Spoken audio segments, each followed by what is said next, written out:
Hi guys! Ayan, so dito tayo ngayon sa Korean store. Libre ni Ma'am Ina. Okay, bomb. Come on, they're open daw. Ayan. Mandilibre ngayon si Ma'am Ina. Ayan, di ba? Ang Koreanong friendship ko. Very Latina. Ayan. Ayan. So, ang cute ng setup nila, guys.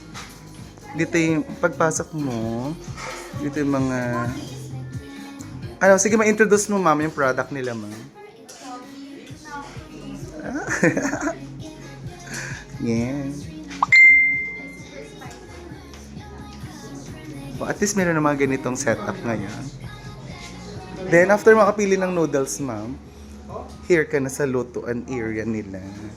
Ayan. Sige mo. Ano, ma'am? Joke.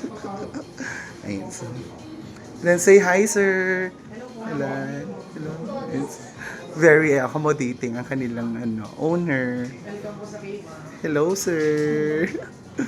Ayan. Hanggang ano oras kayo dito, sir? Until 9 p.m. So guys, come and visit K-Bomb. Okay, try na natin. Follow us sa ating update habang try natin yung kanilang food.